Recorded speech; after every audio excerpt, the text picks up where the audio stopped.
Shalom, selamat pagi Bapak Ibu dan saudara-saudari yang saya kasihi dalam Yesus Kristus.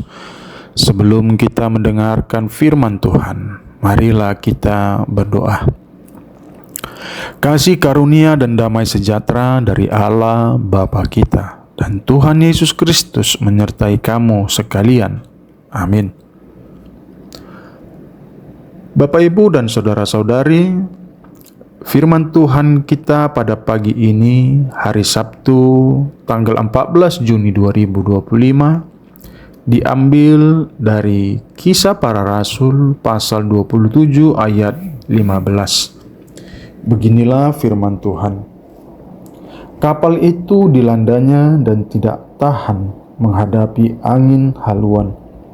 Karena itu kami menyerah saja dan membiarkan kapal kami terombang-ambing. Demikianlah firman Tuhan. Saudara yang terkasih dalam Yesus Kristus, ayat ini merupakan bagian dari narasi perjalanan Paulus ke Roma sebagai tahanan. Ia sedang dibawa bersama tawanan lainnya oleh tentara Romawi dengan kapal. Namun, dalam perjalanan, mereka menghadapi badai hebat di Laut Tengah. Kapal tertepa angin badai. Angin sangat kencang, sehingga mereka kehilangan kendali atas kapal. Pilihan satu-satunya, mereka membiarkan kapal mengikuti arah angin dan ombak. Ini adalah tindakan bertahan hidup, karena upaya melawan arus justru bisa menghancurkan kapal.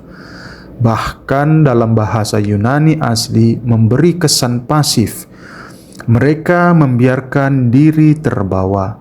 Ini menyoroti keputusasaan manusia menghadapi kekuatan alam. Keadaan ini menunjukkan ketidakberdayaan manusia diperhadapkan dengan kuasa Tuhan.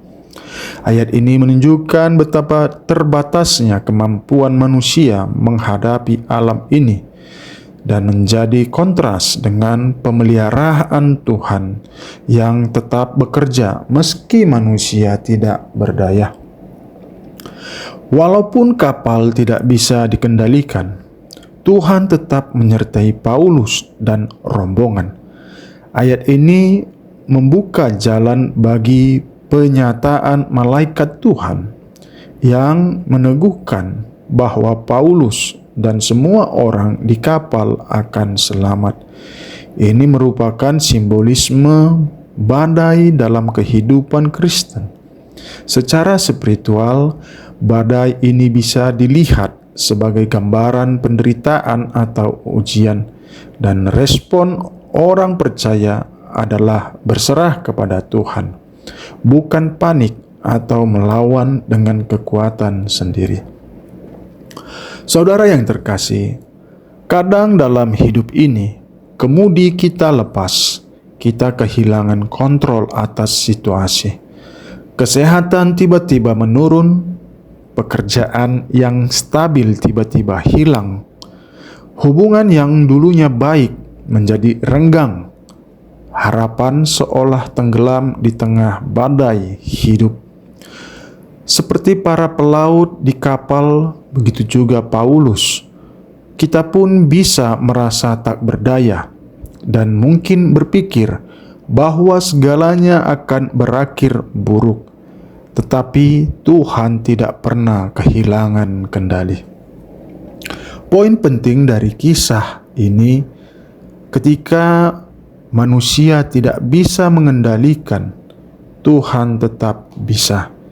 Di ayat-ayat selanjutnya, Tuhan mengutus malaikatnya untuk meyakinkan Paulus bahwa tidak seorang pun akan binasa. Iman diuji saat badai datang, bukan saat cuaca tenang. Kapal hanyut, tapi iman Paulus tetap teguh.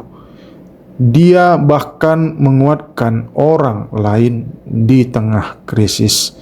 Kadang Tuhan izinkan kita melepaskan kemudi supaya kita belajar percaya. Tuhan tidak selalu menghindarkan kita dari badai, tapi Dia selalu menyertai kita di dalamnya. Ketika kita tidak bisa mengendalikan situasi, jangan panik. Doakan. Izinkan Tuhan mengambil alih dan percayalah pada penyertaan-Nya. Jadilah seperti Paulus dalam kapal kehidupan kita. Tetap tenang, tetap percaya, dan menguatkan orang lain di sekitar kita.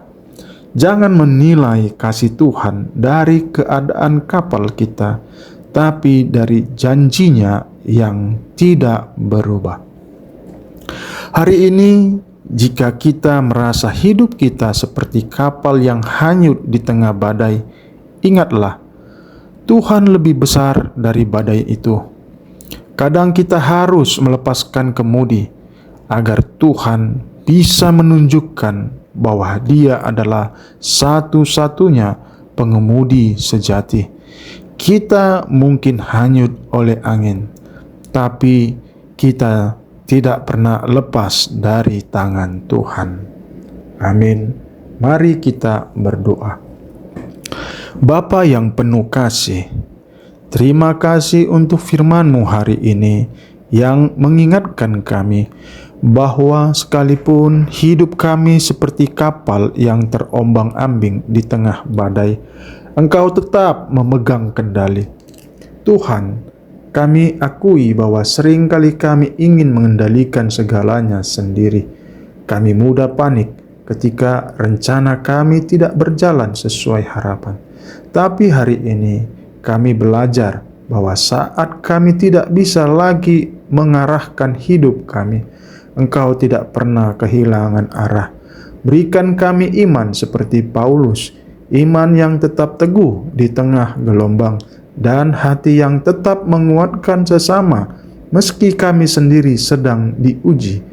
Hari ini kami serahkan hidup dan masa depan kami ke dalam tangan-Mu.